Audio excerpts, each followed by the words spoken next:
study, and play come together on a Windows 11 PC. And for a limited time, college students get The best of both worlds. Get the Unreal College Deal. Everything you need to study and play with select Windows 11 PCs. Eligible students get a year of Microsoft 365 Premium and a year of Xbox Game Pass Ultimate with a custom color Xbox wireless controller. Learn more at windows.com/student offer. While supplies last. Ends June 30th. Terms at aka.ms/collegepc. Welcome back to another episode of Susan LoPresti Wellness, Mind, Body, and Soul. This is the podcast where we explore the highs, the lows, and everything in between when it comes to a woman's life, her health, and all aspects of navigating the midlife landscape. I'm your host, Susan LoPresti, and today's guest is Arthur Menard. Arthur is a Forbes 30 Under 30 entrepreneur. He's a TEDx speaker and the founder of HAVN, the world's first EMF blocking apparel designed for daily wear. Trusted by doctors, elite athletes, and the U.S. Air Force, HAVN patented wave stopper fabric blocks 99.7% of radiation from everyday tech, helping to reduce risks that are tied to fertility, hormones, and cognitive health. Since its launch, HAVN has sold over 250,000 products to more than 70,000 customers worldwide. Arthur holds an MS in biology and engineering from Agro-Paris Tech and an MBA from HEC Paris. His mission is to help people live longer, feel better, and to thrive in a connected world. And without further ado, Arthur, welcome to my podcast. I am so excited for this very powerful and informative conversation. Hi, Susan. Hi, Arthur. How are you? Susan, I'm super happy to be here. Thanks for having me. You're very welcome. I'm excited for this conversation. And I want to get into EMFs. I know they're all around us. I know we're inundated everywhere we go. Even when we're sleeping at night, I know I have a modem in my bedroom, and I know that that's really bad for our health. But why should we be concerned about EMFs? Yeah. Exactly what are they doing to us, and how do they impact our sleep, stress, energy, all of that, long-term health? Well, let's start with what EMF stands for. EMF stands for electromagnetic frequencies, and they are radiation that are being used by our devices to communicate with one another, to communicate with the internet, and to get cell phone signal. Over the last 20 years, there's been about 2,200 scientific studies that have shown that EMF exposure can increase the risk of long-term diseases such as cancer, cardiovascular disease, and neurological disorders, as well as having negative short-term effects on fertility, especially male fertility, as well as brain fog, sleep, and anxiety. This is something that is being more and more studied. We don't know the extent of which the problem is with the current level of exposure that we're facing, given the fact that our exposure to electromagnetic frequencies have increased exponentially over the last few years with the rise of first cell phones, then connected devices, wearables, and now more recently connected homes, connected cities, etc. I'm happy to get into the science behind it as well.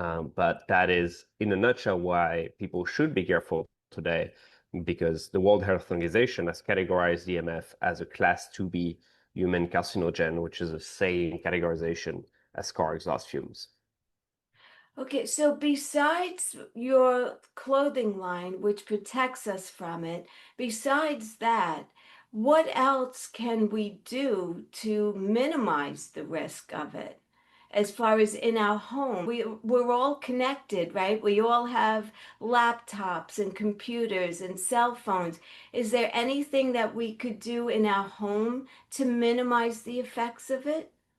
Yeah. So the first thing to know is that our exposure is inversely proportional to the distance that from which the device that is emitting the radiation is. Uh-huh. So the first thing you can do is when you get home, take your cell phone away from your body. Take it from your pocket, put it on the table, ideally a table that is further away from you. The second thing is you can place your router, your modem, your internet box, your Wi-Fi box away from an area where you're spending a lot of time. So don't put it right next to your bed. Don't put it right next to your couch. Wherever else you might be spending time, put it away from here, ideally. The third thing, talking about the Wi-Fi, a lot of modems today can be programmed to be turned off during certain hours. So turn it off at night when you're not going to be using it, say from midnight to 5 a.m., for instance. If everyone's sleeping, no one needs Wi-Fi at home. If your box does not do that, you can buy a programmatic plug that allows you to do that on Amazon for a few bucks, and you'll be able to automatically shut it off. Worst case scenario, just unplug that thing and replug it in the morning. That works just as well. These are already a couple of steps that you can do that will drastically reduce your exposure. I also, the last one that I see people do often is sleep with their cell phone on their nightstand, or even worse, under their pillow. Oh my goodness. Don't do that. You can put your cell phone on airplane mode. Airplane mode effectively stops your cell phone's connectivity, and make sure that it stops the Bluetooth and the Wi-Fi as well. In some models, when you put on airplane mode, it only stops the connection to the cell tower. So make sure that your cell phone's on airplane mode, your Wi-Fi is off, your Bluetooth's off, but then your cell phone's not emitting any radiation. So you can sleep with your cell phone next to you if you turn it off or you put it on airplane mode at night. Otherwise, if you're worried about not being able to get calls, then no worries. Just put it away from the nightstand, away from your from your head, ideally on loud in another room so that you can hear it, but it's further away from you when you're sleeping, which is 8 hours of your day. So like 25% to a third of our time is spent sleeping. If you're reducing your exposure there, you're already going to reduce your exposure quite a bit for Yeah, those most are of your good life. suggestions. They really are. What is the link between EMFs and the mitochondrial dysfunction? Yeah. All right. Let's get a little scientific here. I'm Okay. loving this. So the reason I mentioned a lot of effects from EMF earlier during the podcast. And one of the things that skeptics are saying usually is like, okay, well, it's kind of doing everything, right? Like it increases your risk of cancer, but it also has an impact on sleep and it also has brain fog. Like, why is there such a wide breadth of impact from EMF? The most widely accepted theory based on the existing science today is that EMF have are electromagnetic frequencies. They have an electric field and a magnetic field. Some of our cells' messaging function are activated by electric signals. And if you take voltage-gated calcium channels, for instance, they're used as a big messenger in our cells' membranes in order to change signals with other cells. The theory that is most widely accepted today is that EMF can trigger the activation of those channels, meaning that it leads to an influx of calcium ion in the cell, where it shouldn't happen, which then leads to a cascade of reaction in the mitochondria. And that cascade of reaction leads to the production of free radicals. And for those who don't know, free radicals are essentially the reason why we hear that eating antioxidants is really good, because when you have an imbalance between free radicals and antioxidants, you're entering a state called oxidative stress, which then is damaging to the cells, to DNA, and then ultimately to the tissue and the organs as well. And oxidative stress today is at the root cause of a lot of chronic diseases. It's at the root cause of cancer, a lot of neurological disorders, and can impact our body's natural ability to function. And so that is the reason why you're seeing such a wide breadth of effects. It all starts with your cell's membrane and activation of electric gates, if you will, by the EMF radiation. Again, there are multiple major theories, but based on the current research, this is the most widely accepted by scientists. So we don't just have to worry about the foods that we're eating. We also have to worry about the environment that we're in that can also create this aging process. Yeah, and EMF are far from being the only culprit when it comes to oxidative stress. Yeah. Pollution is another major factor, which you can't see. You can smell it a little more, but very similar to EMF. They're an environmental pollutant, and as much as possible, we should reduce our exposure to it. Poor sleep, lack of exercise, poor nutrition, all of this contributes to creating oxidative stress. And so ultimately, that is why a good health is not just one thing. There are multiple factors that play a role, but generally sleeping well, exercising, eating well, and trying to reduce our exposure to environmental pollutants are kind of like the big pillar to a solid health, and mostly because of oxidative stress that we mentioned previously. Right. So wearable tech, and I know I have an Apple Watch, right? And a couple of months back, I was feeling very anxious out of nowhere. I'm not usually an anxious person, and someone recommended that I take off my Apple Watch and start wearing a regular watch for a couple of weeks and see if it makes an improvement. And I don't know if it was in my head or not, but I did start to feel better. So, wearable tech could also be undermining our health in some way, would you say? Yeah, so all of the devices that you're wearing on your body that are communicating either with your phone or with the internet are emitting those radiation. So some are built better than others. An Apple Watch is emitting almost as much radiation as an iPhone. So it is definitely on the higher side. If you take an Oura Ring, for instance, they built the device in order to minimize the amount of radiation it emits because they know it's a sleep wearable. And so it's going to emit very little EMF. Some devices can be put on airplane mode. I'm currently wearing an Apple Watch that is on airplane mode, and I'll only take off the airplane mode when the watch is not on my wrist and I'm done with my workout. Headed to the gym afterwards, and others cannot. And then to each their own. Generally, my recommendation to people when they ask is to select a device that is either has minimal radiation or can be put on airplane mode, and to consider what use the device is for. What is for sure is I would highly recommend not sleeping with an active Apple Watch, given the amount of EMF that it emits, or again, to put it on airplane mode during your sleep, especially if you're sleeping with your hand up and close to your brain. Oh, right. Good suggestion. Well, I never sleep with it. But the Aura Ring, isn't that supposed to also track your sleep? Mm-hmm.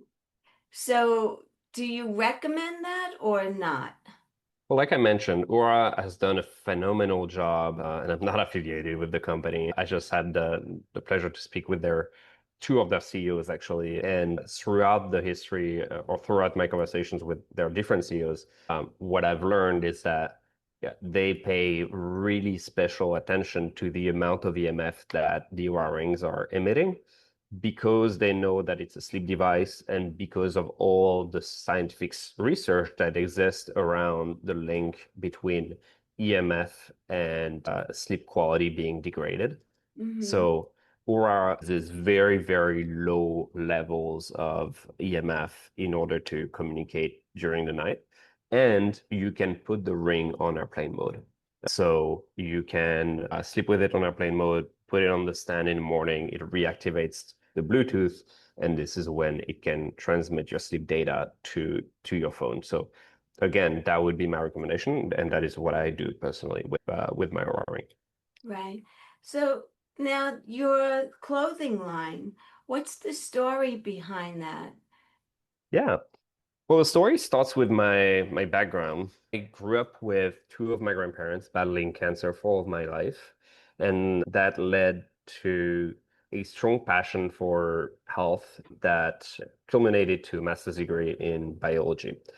My very first job out of college was studying the genomic patterns of prostate cancer, which incidentally was my grandpa's first cancer. Through this job, I got exposed to the research on the link between EMF and cancer. And I went down the rabbit hole, realized that we were very much in a situation that was similar to tobacco in the 1950s, where we have enough evidence today to know that there is an adverse biological effect to EMF exposure, that it contributes to increased risks of cancer, neurological disorders, cardiovascular disorders, essentially to not increases our longevity, and that we were going towards a world of more and more exposure and not less. And even if you wanted to not live with a cell phone and not have Wi-Fi at home, if you're living in a city, you're still exposed to all the ambient radiation that is from your neighbors, from nearby offices, from cell phone towers, from just about everything. In this office that I'm standing in, we have 34 Wi-Fi signals that we're able to get. And so with that being said, I love technology. I'm a millennial. I grew up with it, and I do not want to give up my cell phone either. And so realized that as the word about EMF would start getting out, people would have a rightful need to seek protection. And as we mentioned before, you cannot block EMF. EMF are being used by your devices to communicate with internet with one another. And so we can't block the EMF from the device without stopping its connectivity. So if we were blocking EMF at a cell phone level, your cell phone would not receive any calls, it would not receive any text, and it would not be connected to the internet. So the only thing we can really do is protecting our own body against radiation. And so that's what we set out to do. There is a physical principle called electromagnetic shielding, also known as a Faraday cage, which is being used in many things. One of them are spacesuits, and that was our original inspiration. You have a lot of radiation when you're going up in space, cosmic radiation, and spacesuits are built with an electromagnetic shielding layer. And we took inspiration from that layer and built it into a fabric wave stopper that blocks 99.7% of EMF while retaining a soft factor and being comfortable and being able to turn it into everyday clothing. And then we take wave stopper and we turn it into the world's first EMF blocking clothing that is built for everyday life, not a spacesuit. And so we started with underwear, expanded to hats, t-shirts, etc. And essentially all of our product lines are built to protect your essential organs and those that have been studied to be most impacted by the impact of EMF. What are the organs mostly impacted by it? So again, if we go by the voltage-gated calcium channels theory, any organs that have a high density of those voltage-gated channels are going to be the organs that are most likely to be impacted by EMF. And incidentally, they're also the ones where the studies have shown the most impact. And so you've got the brain.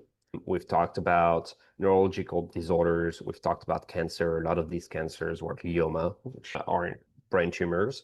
We've talked about the impact on sleep, etc. Genitals, and again, fertility, male fertility in particular, has been highly studied. And today there is no doubt that EMF have a negative effect on sperm count and sperm quality. And we actually have a number of what we call HAVN babies, people who were not able to get pregnant and then started wearing our products, and 6 months later or 8 months later or 9 months later were able to get pregnant. And we love those stories. The heart, the gut, and the thyroid are all organs that are believed to be particularly susceptible to EMF exposure. Do you think that EMF exposure is playing a role in the increase in dementia and Alzheimer's disease? Because I know it's on the rise. It's almost an epidemic at this point. Do you see a correlation between the two? Again, the studies are really nascent, but as I mentioned before, there are some studies that seem to indicate that it does play a role into it.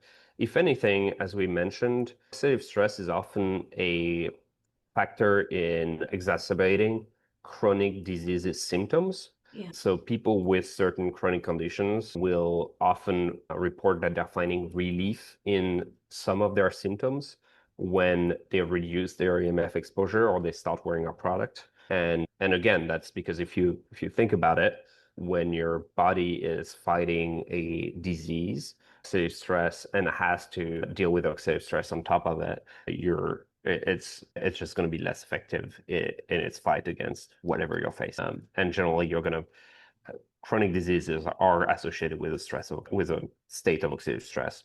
And so hard to tell exactly how much correlation there is between Alzheimer and EMF exposure, but there are definitely studies that seem to indicate that there might be a link between the two. Yeah. And again, when I'm saying this, I realize that I'm not giving you a straight answer, and the reason is because we don't have straight answers on most of these things. Just like we don't know exactly what is the impact of today's pollution living in Los Angeles on our long-term health. We just know it's not good, but no one can give you an exact percentage of how much life are you losing on that, or like, and that's very similar to EMF today, because with every environmental factors, it's extremely hard to decouple that one factor and to measure only the impact of the one factor. But again, from a molecular perspective, we know it has an impact. Right. Well, I'm just thinking because with a cell phone, if you're always talking on your cell phone and you have it up against your head, or even earbuds, I would imagine, like the wireless earbuds, Yep. same thing. And you see young kids, they have their earbuds in constantly all day long, and you just, intuitively feel like that just can't be healthy to be so. It's really interesting. And it's quite scary because, like you said, they're all around us and it's hard to avoid being exposed to it. Yeah, and that's exactly why we ended up creating HAVN, is because we're going towards a world of more exposure. It's inevitable. It's This is another topic, but it's even a matter of national security to continue developing those technologies, because that means not falling behind technologically. And so we're never going to see, or in the next few years, we're going to continue seeing an increase of exposure. But this exposure is mostly good, right? Like, we're getting a better lifestyle thanks to technology for the most part. It just has that unfortunate, inconvenient truth associated to it, which is that EMF can have an adverse effect on our long-term health. And so we built HAVN because we know that people don't want to get rid of technology for the most part, and that if we're telling you, well, your cell phone can be contributing to increased risks of cancer in the long term, people are going to be like, all right, I'm going to keep my cell phone because I use that thing many hours a day. So we built HAVN to be a solution that has virtually no changes associated with it when it comes to your lifestyle. You're already wearing underwear, you're already wearing hats, you're already wearing t-shirts, but now you can continue using technology while being protected.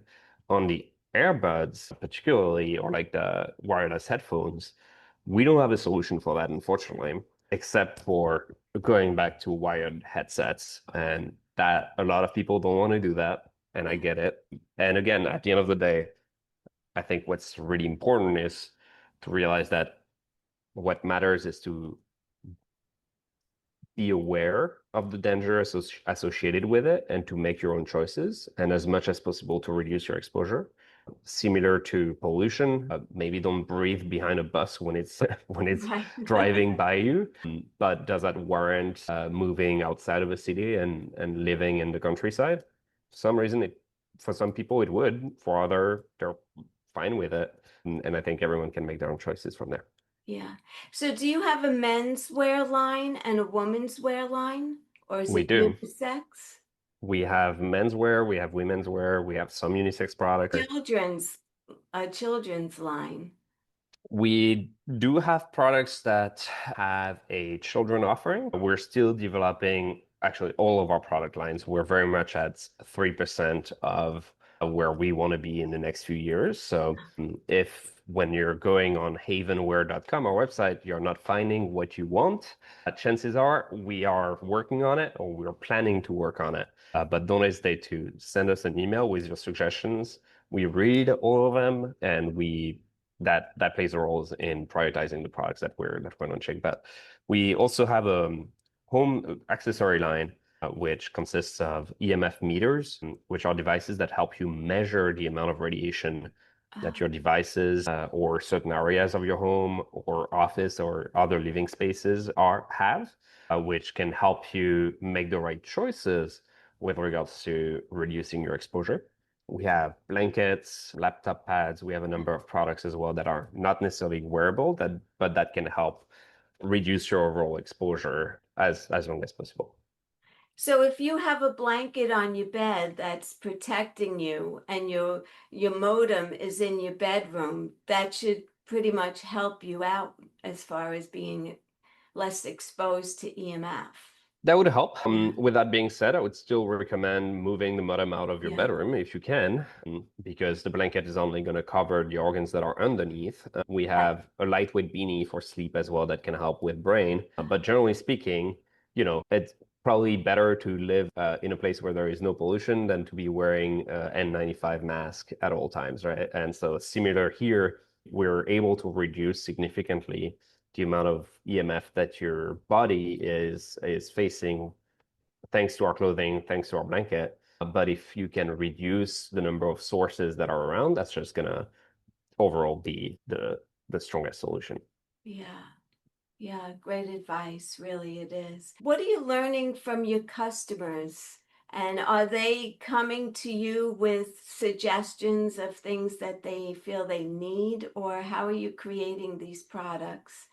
Yeah, I think we're probably very unique as a brand because the North Star that we have is very much based off shielding your essential organs that matter for as long as possible during the day and night, which means that we're thinking about organs first and form factors second. And so all of our products are not built as based on fashion trends, but very much as life essentials. Yeah. And then we're looking at what are the form factors that people actually want to wear on a regular basis, and we go from there. Yeah. We also recently were awarded a track by the US Air Force. So this is a completely different form factor for certain military personnel that are exposed to EMF. So depending on the customer type that we're discussing with, the form factor ends up changing, but ultimately the North Star remains. What are the organs that really matter? And we've mentioned them before. And then what are the form factor that can help alleviate as much of the exposure that those organs are under? And so I mentioned that we are very much paying attention to what our customers are saying because we're still a small company if you compare us to a Nike or Lululemon. And so we're not offering a ton of colors just yet, or we're not offering a ton of variants. And that's why we're very much listening to our customers with regards to, well, if we're going to launch colors, it's going to be one extra color, not 20. So like, which one is it that you guys want to see? And if we're going to launch a new type of t-shirt, we're not going to have 20 different cuts. So what do you prefer? And so that's where I think like we're really trying to listen to our customer base as much as possible while also not launching certain demands of our customers. We've been asked to do a cell phone case for a very long time. And the reality is cell phone cases do not work because of what we mentioned before. If it were working, it would stop the phone from emitting and being connected. So, and it's actually even worse. It would increase your phone's emission because your phone is designed to emit more EMF when it doesn't have signal to try and find signal. And so we're not going to do a cell phone case. So ultimately, yeah, North Star is built around the protection of your organs, but we are very much paying attention to what our customers want. Yeah. I've seen women that their hands are full and they put their cell phone in their bra. as a Yep. way to hold. And when I see that, I'm like, oh my God, I can't believe this woman is doing that. And I mean, it's a great little handy thing to do, but it's certainly not healthy. So I'm thinking about what you could make for a woman that, she could protect herself or have something else. I mean, a small little handbag, but I see a lot of women that do that.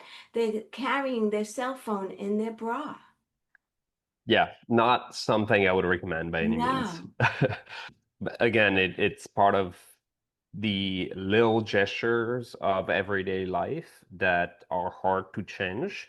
But I would recommend changing that habit for sure. But in the Absolutely. meantime, there are many the what we're trying to do on our end is to design products centered around not having to change any of those habits. So it's going to be very hard for a woman who's used to doing that whenever they go grocery shopping to now stop putting their cell phone in their bra, even though this is very much my recommendation. So if someone's doing this, please put it on airplane mode before putting it in your bra. Yeah. And then I get it. You know, how many pockets you've got your hands full. I get it. Just airplane mode is the cheat code to doing all those things that you want to keep doing with regards to devices emitting radiation. It stops the device from emitting radiation, and then you can put it wherever you want on your body. You'll be just as safe as if you were wearing HAVN. Right. Are you the only company that's doing this? Yes, we are. You So are. we invented Wave Stopper.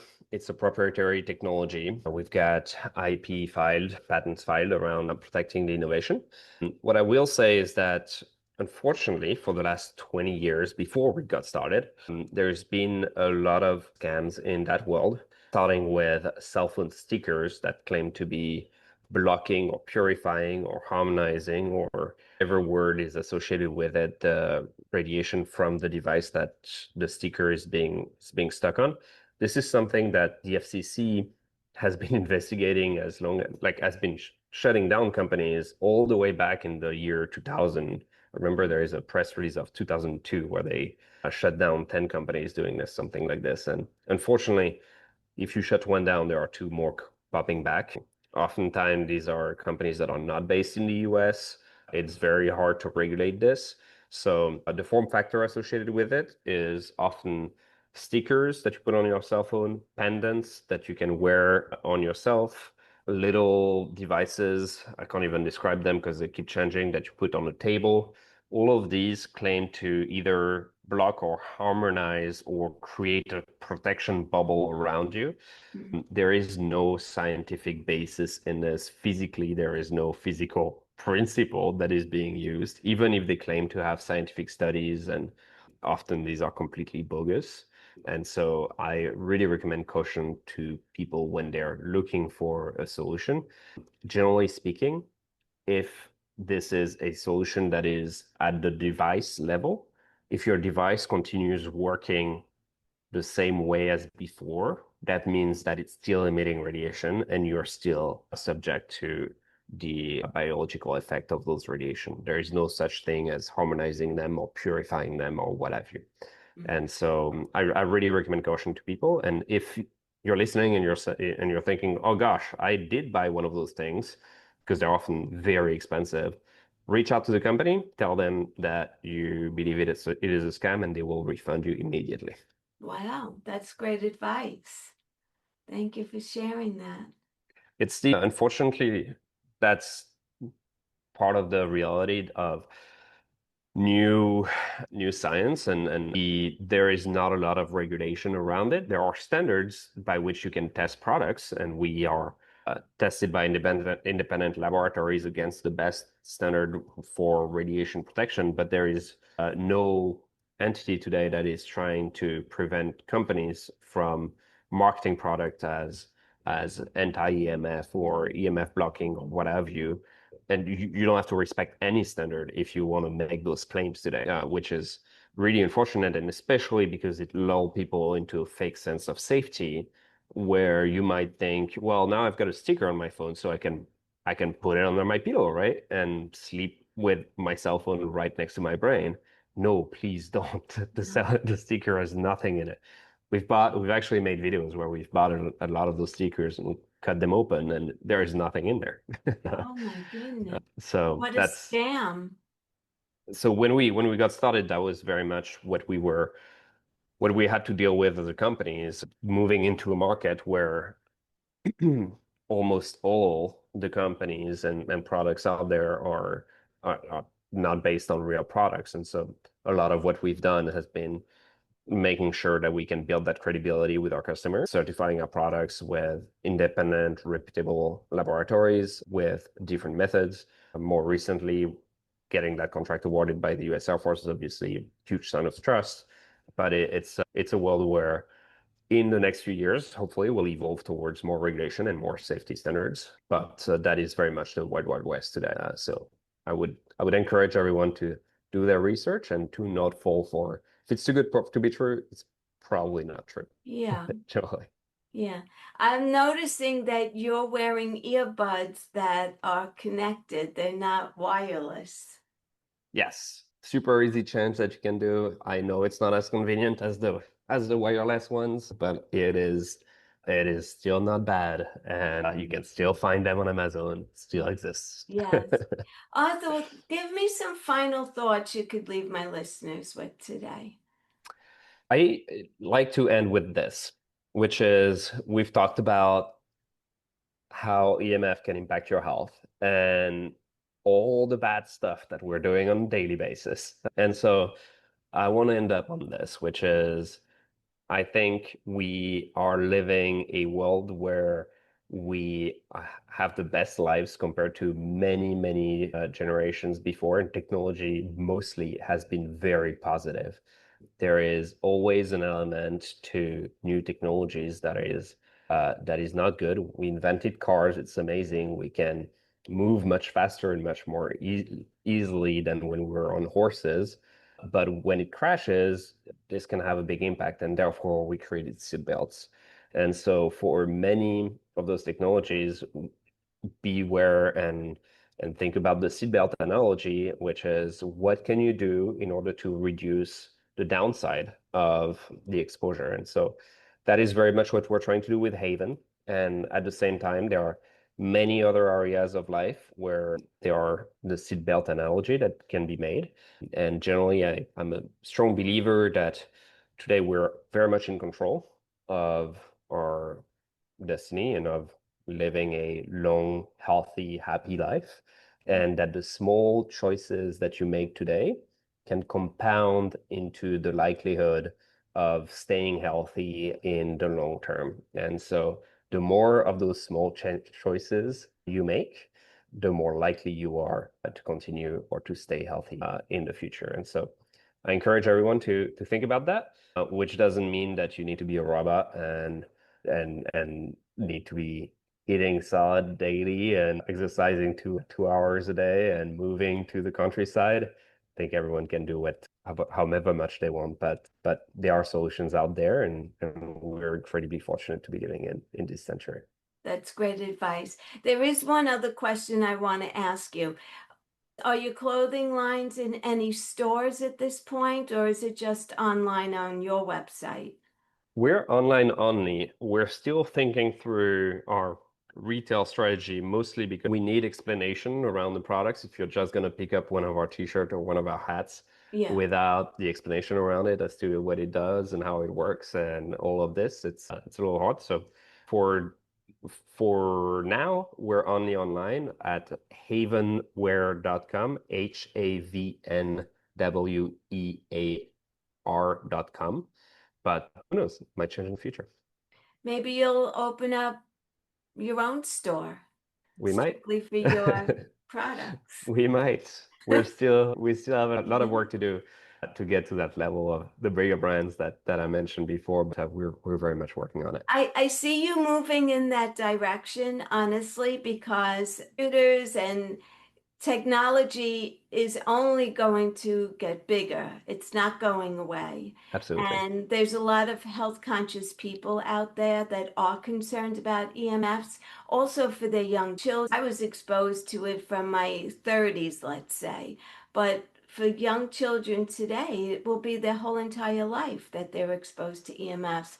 So yeah, I could see this going in that kind of a direction.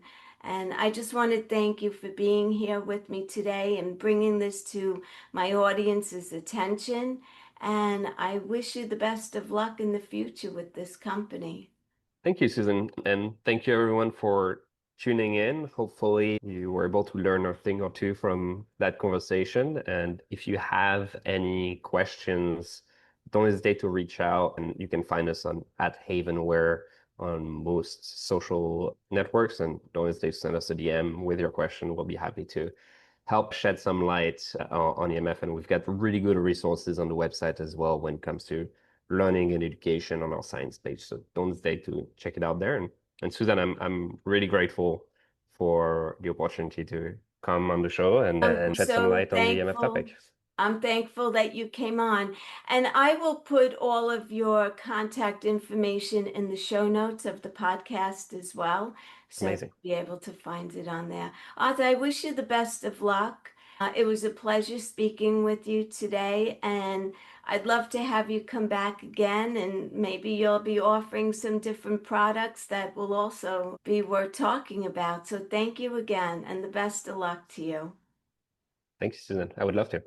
Yes. Thank you all for coming on today and listening to this wonderful episode. If this resonated with you in any way, please leave me a comment and also share it out with your friends and your family and let them know and be aware of this important topic. I appreciate each and every one of you. Please be sure to leave me a comment. And if you're not currently subscribed to this channel, please subscribe. This way you'll know when the next episode comes out and you could jump on and get some more wonderful information about ways that we can stay happy, healthy, and live a long, productive life. Thank you again.